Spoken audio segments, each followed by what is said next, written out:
Some users, particularly business users, also prefer arbitration because it is, at least potentially, more confidential, more private than the available alternatives. In many jurisdictions, national court proceedings, litigations are open to the public, open to the press, open to competitors, open to others. In contrast, international arbitration can be, and frequently is, private or confidential. The public, the press, are excluded from arbitral hearings. In many circumstances, the parties may be subject to obligations of confidentiality, which prevent them from publicizing the details of the arbitration beyond the parties to the arbitration and the arbitral tribunal. Many arbitration agreements and institutional arbitration rules provide expressly for confidentiality. We can see examples of that on the current slide. The Swiss International Arbitration Rules, a leading set of European institutional arbitration rules, provide for confidentiality, for example, in Article 44 of those rules. The Singapore International Arbitration Center rules are similar, in each case allowing the parties the freedom to agree upon the confidentiality of their proceedings and providing a default rule that specifies that, unless otherwise agreed, arbitral proceedings will be confidential. In most jurisdictions, virtually all jurisdictions, these types of agreements to maintain the confidentiality of the arbitral process, will be given effect. And business users frequently conclude that confidential proceedings are more likely to lead to a settlement of their dispute, to a compromise between the parties where they've not been forced to litigate by press release in the public view. In some jurisdictions, even absent express confidentiality agreements of this sort, confidentiality obligations will be implied. In virtually all jurisdictions, hearings will be closed to the press, to the public, to competitors. Many users, particularly business users, see substantial benefits to the confidentiality of dispute resolution proceedings. Confidentiality avoids the aggravation or exacerbation of the parties' dispute through dueling press releases or inflammatory comments to the press or to the public more generally. Parties also can avoid the collateral damage that may arise either from reactions of consumers or others to disclosure of the details of their dispute. And finally, the confidentiality of the dispute resolution process promotes an atmosphere of trust and collegiality, which in some cases, not all cases to be sure, can facilitate a settlement of the parties' dispute short of a final award. All of this is regarded as positive by business and other users. The UNCITRAL Notes on Organizing Arbitral Proceedings, published in 2016, concluded that a widely held view is that there is an inherent requirement of confidentiality in commercial arbitration, and that confidentiality is an advantageous and helpful feature of international commercial arbitration. The Queen Mary University of London study from 2015 reached the same conclusion. Among the leading factors which lead businesses to prefer international arbitration to other means of dispute resolution were confidentiality and privacy. Finally, international arbitration. International commercial and investment arbitration offers particular benefits in transactions involving states or state entities. Many investment contracts between host states and foreign investors, as well as commercial contracts between state-owned entities on the one hand and private businesses on the other hand, contain international arbitration agreements. International arbitration agreements provide substantial benefits in transactions with states and state-owned entities. Arbitration agreements can qualify, even absent express statutory basis, as a waiver of objections to jurisdiction by states and state-owned entities, a waiver of state immunity or sovereign immunity defenses by those same state-related entities, as well as potentially waivers of immunity with respect to recognition and enforcement of arbitral awards. In some circumstances, an agreement to arbitrate will constitute a waiver of immunity with respect to execution against state-owned assets. Moreover, international arbitration provides a neutral forum which can be of particular importance in transactions and disputes with states and state-related entities. Litigation against a host state in its own courts offers obvious disadvantages. Objectivity of the arbitral process is of particular importance in cases involving states and state-related entities. One of the fundamental benefits of international arbitration is its neutrality. That neutrality is uniquely important in cases involving states and state-related entities. Judicial independence is of particular concern when the host state litigates before its own courts against a foreigner or a foreign private party. Let's turn now to an overview of international commercial arbitration. We've defined international commercial arbitration previously. By way of review, recall the definition of arbitration and the definitions of international commercial arbitration. That is the subject matter of this part of Chapter 1. International commercial arbitration is subject to a complex and specialized legal framework. This legal framework provides for the robust enforcement of both international arbitration agreements on the one hand and arbitral awards on the other hand, while also allowing the arbitral procedures to be conducted efficiently and expeditiously. This legal framework consists of 5 basic layers. They're outlined on the current slide. The most important layer, in many respects, is international law, international conventions and treaties dealing with international commercial arbitration.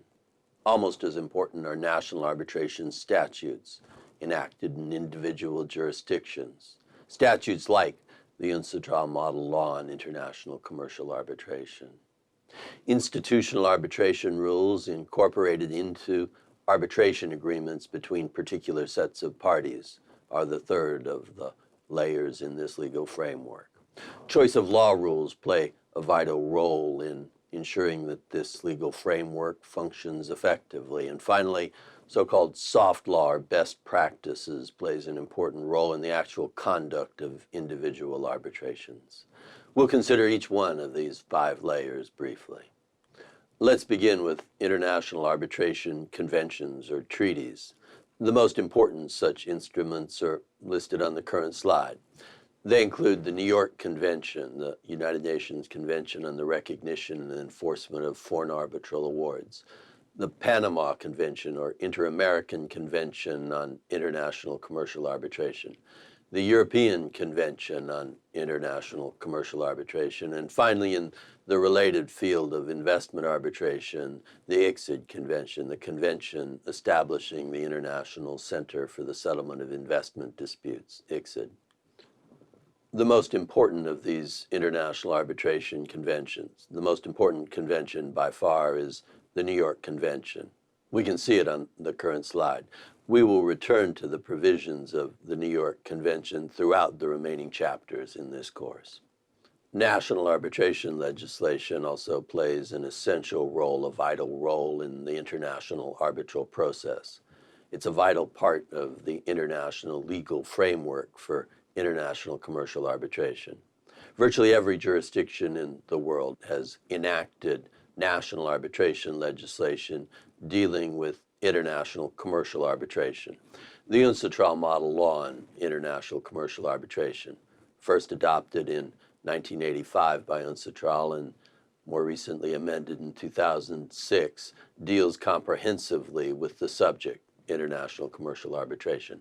Other jurisdictions have adopted national arbitration statutes as well, dealing with international commercial arbitration. We can see examples on the current slide. In France, the French Code of Civil Procedure, first adopted in 1981 and deals with international arbitration seated in France. The United States Federal Arbitration Act, adopted in 1925 and amended periodically since then in minor respects. The English Arbitration Act, enacted in 1996, the Swiss law on private international law, and arbitration legislation in other jurisdictions around the world in Asia, Latin America, Africa, and elsewhere. All of these statutes play a critical role in the international legal framework for international commercial arbitration. We will focus in particular on the UNCITRAL model law on international commercial arbitration in the remaining chapters in this series. We can see the UNCITRAL model law excerpted on the current slide. We will return to it on multiple occasions. The third layer of the international legal framework for international commercial arbitration consists of institutional arbitration rules. Arbitration rules are adopted by arbitral institutions, bodies established to supervise and administer international arbitrations, bodies such as the International Chamber of Commerce, located in Paris, or the American Arbitration Association in the United States. Each one of these arbitral institutions has adopted institutional arbitration rules which will govern arbitrations conducted pursuant to those rules. Standing alone, these rules, institutional arbitration rules, have no legal effect, no legal force. However, parties' arbitration agreements typically will incorporate institutional arbitration rules, making them part of the parties' arbitration agreement, no different from setting the rules out in full in the parties' contract. In those circumstances, the parties' arbitration agreement, incorporating institutional arbitration rules, will specify the procedures pursuant to which the arbitration will be conducted. That agreement to arbitrate between the parties incorporating institutional arbitration rules will be given effect by national arbitration legislation and by international arbitration conventions, most importantly, the New York Convention. Institutional arbitration rules can take a vast variety of forms. The leading institutional arbitration rules are summarized on the current slide: the ICC, the International Chamber of Commerce International Court of Arbitration, the Singapore International Arbitration Center, the London Court of International Arbitration, and other leading arbitral institutions. The UNCITRAL arbitration rules are also widely used. UNCITRAL, the United Nations Commission on International Trade Law, adopted rules in 1976 and subsequently revised them for the conduct of international commercial arbitrations.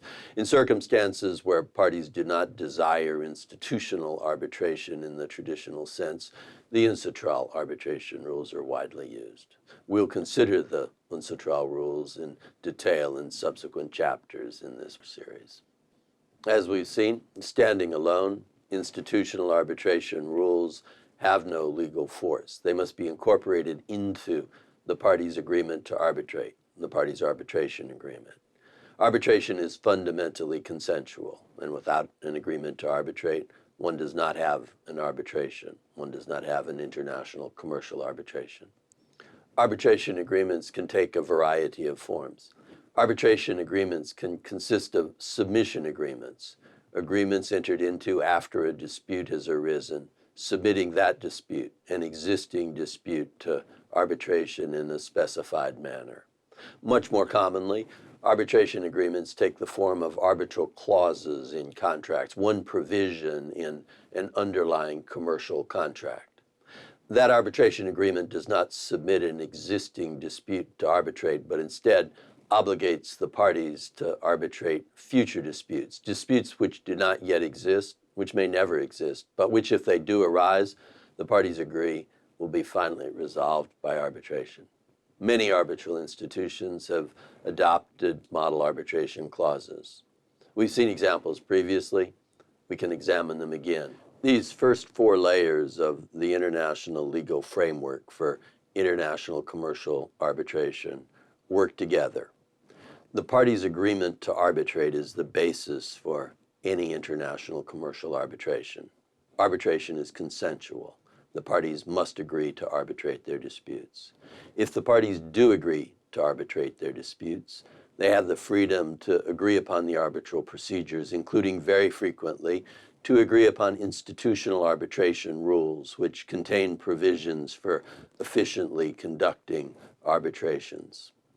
The parties' agreement to arbitrate, including its incorporation of institutional arbitration rules, is given effect by national arbitration legislation and by international arbitration conventions, particularly the New York Convention. The New York Convention requires contracting states to the convention to recognize international arbitration agreements and to enforce them by referring the parties to arbitration in accordance with the terms of those agreements. Once the arbitration is concluded, the New York Convention and national arbitration legislation require contracting states to recognize and enforce arbitral awards, thus ensuring that the purpose, the objective of international arbitration agreements is realized. Working together, the four layers of the legal framework for international commercial arbitration ensures that disputes can be resolved efficiently, expertly, even-handedly, and ultimately enforceably. So-called soft law or best practices plays an important role in international commercial arbitration, plays an important role in the international legal framework for commercial arbitration.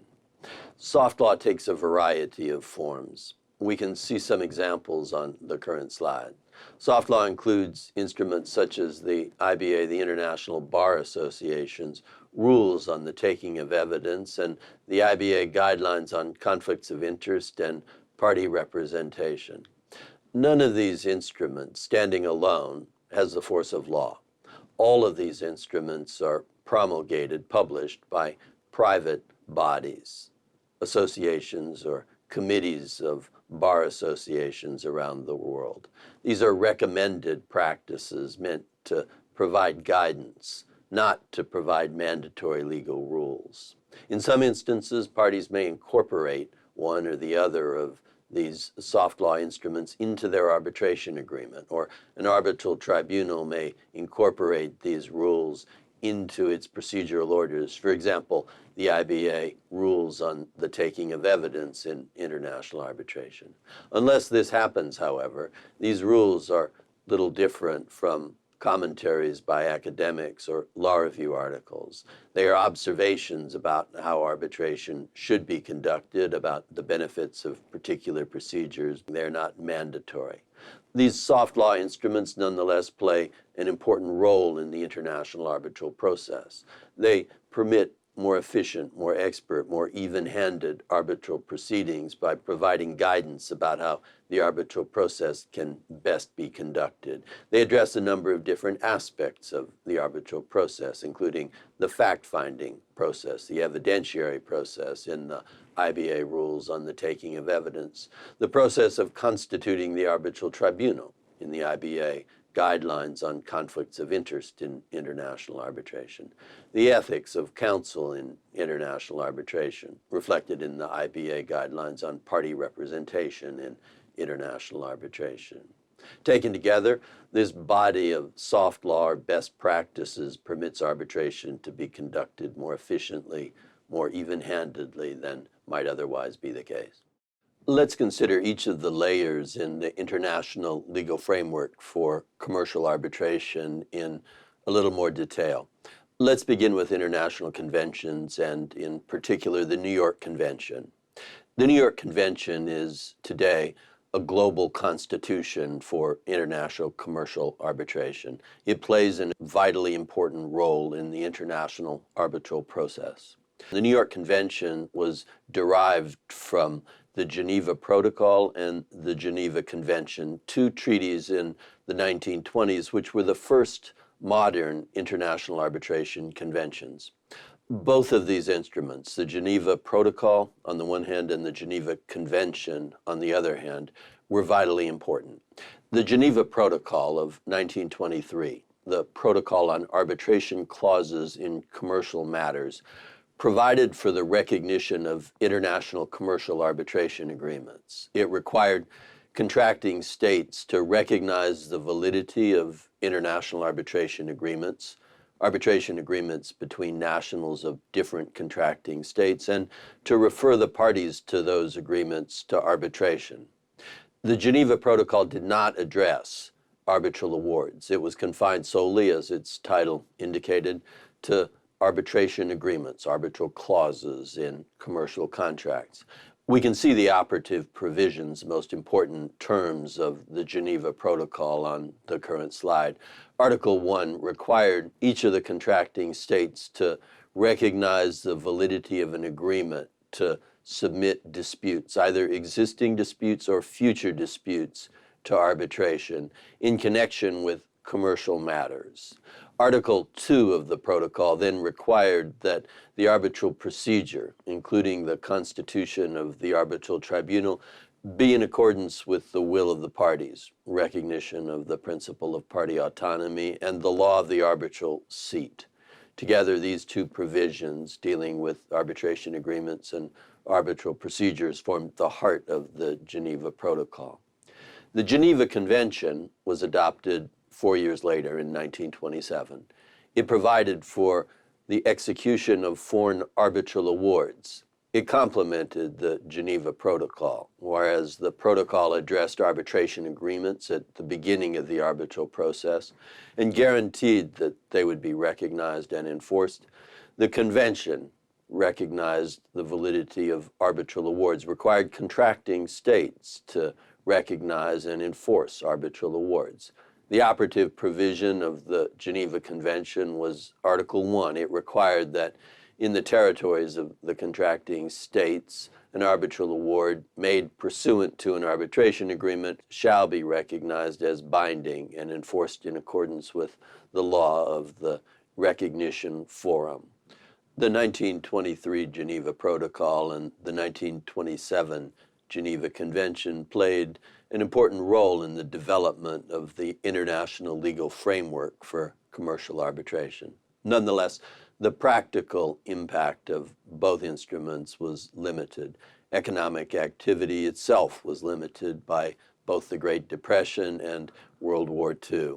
As a consequence, the occasions for using international commercial arbitration were also limited. And although the two Geneva instruments, the Geneva Protocol and the Geneva Convention, were important legal advances, as a practical matter, their impact was limited.